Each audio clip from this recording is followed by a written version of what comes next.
From 2002 to 2005, these injuries have increased from 6 to 9 to 12. This is the first time since 1990 that these numbers have reached double digits. What we want players and coaches to realize is that each incident of head-down contact is actually an exposure to catastrophic injury. Those most subject to these injuries are defensive backs.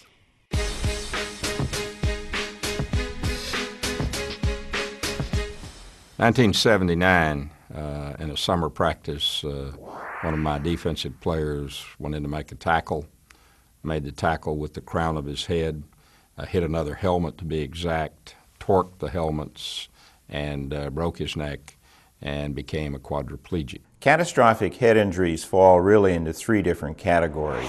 First, deaths due to brain injury. Secondly, a brain injury that leaves permanent neurologic deficit.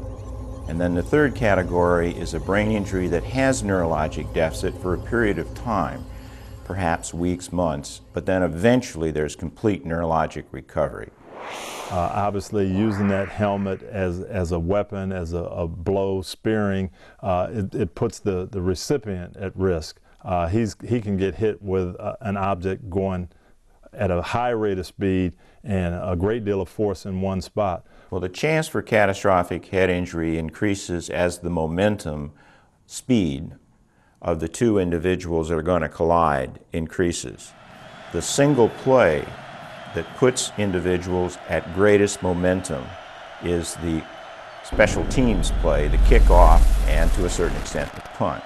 But more at risk is the person who is making the contact, and that's the guy who gets hurt more often. The concussion, the neck sprain, God forbid the paralysis. You know, that person is at tremendous risk anytime you hit with your helmet first. Of the brain deaths in football, about 40% of the time, the head down position can be identified. That's poor technique.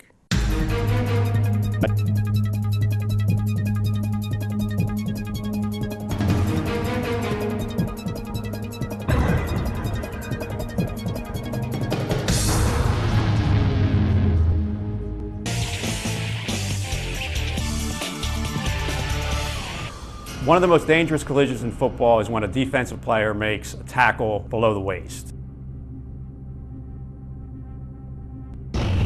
Research has found that tacklers are much more likely to drop their head into the axial loading position when they're trying to get lower than a ball carrier.